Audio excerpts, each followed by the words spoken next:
Welcome back for another deep dive. We're tackling Arizona school district spending this time. Your tax dollars at work, right? Exactly. And we're going way beyond those headlines you see, getting into the nitty-gritty of these reports from the Arizona Auditor General. They've tracked this stuff since 2001, so you've got a lot to unpack. Yeah, that's the beauty of this data, right? We can see these long-term trends instead of just like 1 year in a vacuum. Gives us a much clearer picture of how districts are managing those budgets. And let me tell you, these reports, they are not messing around with the numbers. We're talking a combined 12.6 billion with a B spent by Arizona school districts in fiscal year 2023 alone. Ooh, that's not pocket change. Makes you really appreciate the scale of education funding in the state. It's huge. Okay. So, gotta ask, where's it all going?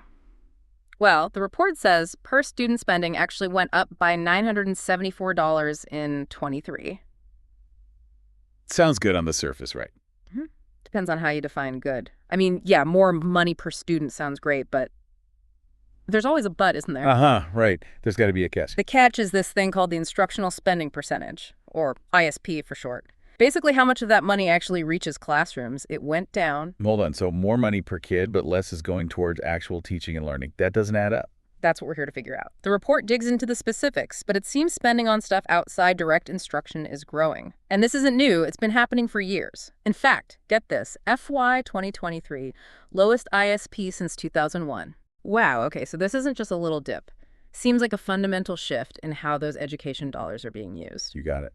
Makes you wonder what's driving that change and what it means for the future of Arizona schools, right? Big questions for sure. But before we get too deep into that, what about teacher salaries? Even if overall instructional spending is down, you'd hope teachers are at least getting paid more. You'd think so, wouldn't you? Good news is, average teacher salary did go up in 23, hit $62,934. Okay, that's something at least. But, and this is where the report gets really juicy, there's a big difference between average salary and average base salary. That's something a lot of folks might not realize. And that distinction is important because... But it's all about security for teachers. You know, the average salary can include bonuses, one-time payments, that kind of thing. Right. Fluctuates year to year. So not exactly reliable income you can count on. Exactly. But average base salary, that's the guaranteed money, the foundation of a teacher's pay. And that's what we got to look at to understand how districts are really valuing their teachers long-term. Makes sense. So what's the report say about that base salary? Are teachers seeing real, consistent increases there? Not as much as you'd hope. The report actually breaks it down by experience level. And guess what?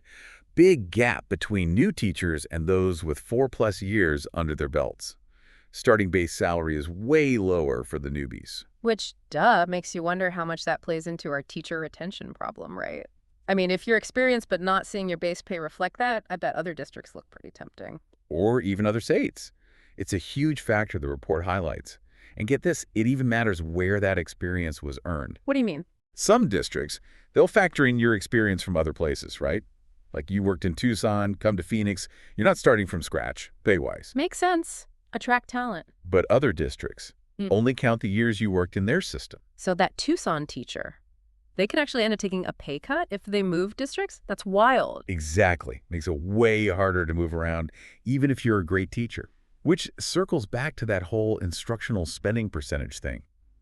We keep saying ISP. Maybe we should explain that a bit more clearly for folks. Yeah, good call. Like, what even goes into that percentage? Why should people care if it's going down? So the ISP basically tells you how much of a district's total spending is going towards stuff directly related to teaching and learning. Think teacher salaries, obviously, but also textbooks, supplies, counseling services, special ed support. Okay, so like the essentials. Exactly. The core of what schools should be spending money on, right? So what's eating up the budget in those other areas then? If ISP is shrinking, where's that money going? $1 million question. And the report gets into the nitty-gritty, which we'll dig into more later. Yeah. But one thing that jumped out at me, plant operations. Plant operations, that's like building upkeep, right? Utilities, that kind of thing. Bingo. Keeping the lights on, the AC running, all that jazz. Yeah. Now, obviously, important stuff, got to have safe, functional schools. But utility costs, man, they've gone way up. And the report suggests that it's putting a strain on budgets, forcing districts to choose between keeping the lights on and, well, everything else. So basically, as energy gets more expensive, instruction takes a hit. That's one way to look at it. And it's Oh. not just a one-time thing either. It's been building for a while. Makes you wonder, are there smarter ways to handle these rising costs without impacting what's happening in the classroom? Right, because a fancy building doesn't do much good if you don't have enough good teachers or basic supplies to actually educate the kids inside it. Preach. And that's where things get even more interesting.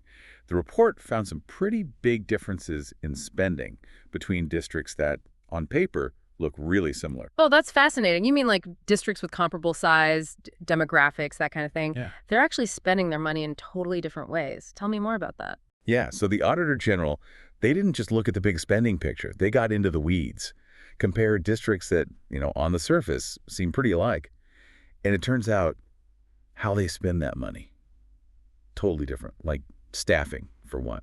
Okay, so some districts are just like overstaffed. Way overstaffed compared to others with the same number of students, same kind of demographics.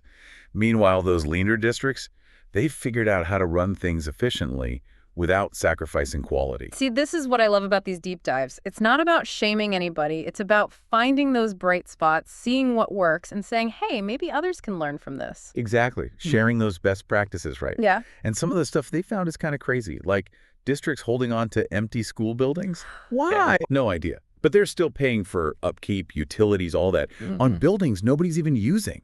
It's like, hello, wasted resources. No. Think what you could do with that money if you put it back into classrooms. Right. Smaller class sizes, updated tech, even just basic supplies for teachers. It's not like education funding is overflowing as it is. Tell me about it. And it gets better. They even found districts that got stuck with these awful solar contracts. Wait, solar?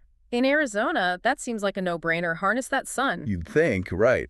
But apparently, some districts didn't read the fine print.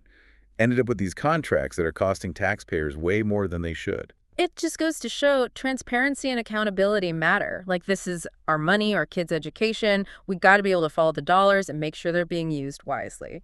100%. And it's not enough to just, not see anything shady. We got to be asking, is this the absolute best use of these funds? Could we be more efficient, get more bang for our buck? And that's on all of us, parents, teachers, taxpayers, everybody. Absolutely. We can't just assume someone else is watching out for us. We got to be informed, engaged, make our voices heard. Speaking of which, can we talk about the elephant in the room? Yeah. COVID. Yeah, we're past the peak of it, but the impact on schools, still huge. Oh, for sure. The Yeah. report talks about that a lot, actually, how those effects are still playing out in all sorts of ways. Yeah, remember those free school lunch waivers? During the worst of it, every student got free meals no matter what. Lifeline for so many families. Game changer, honestly. Totally. But those expired last year, and guess what? Meals served statewide, down 19%. Seriously, that's a huge drop. And we know food insecurity was already a problem before COVID, right? This is scary stuff. It's heartbreaking. And look, a hungry kid, they're not learning. It's not just about empty stomachs. It's about their ability to focus, to thrive. Everything's connected. You said it. And speaking of things running out, those COVID relief funds, yeah, districts are going to hit a wall soon. Big time. That federal money, it helped a lot. Right. Delivering a learning loss, hiring more staff, the safety measures, all that. But now it's almost gone. And districts are scrambling to figure out what to cut, how to fill that gap. So what's the takeaway for our listeners here? We've covered a lot. It's complex. There's no easy answers. What should people do with this information? Honestly, don't check out. It's easy to hear all this and be like, too much, too overwhelming.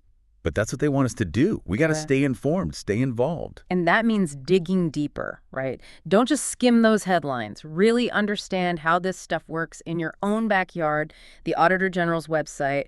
Go there. They've got reports on individual districts. It's fascinating and kind of terrifying, but mostly empowering. Right. Knowledge is power. But it's not just about reading stuff. Go to the school board meetings, ask the tough questions, make some noise. Our schools belong to us. We all have a say in this. That's the spirit. And on that note, we're going to wrap up this deep dive. Big thanks to everyone for listening. Remember, stay curious, keep asking questions, and we'll see you next time.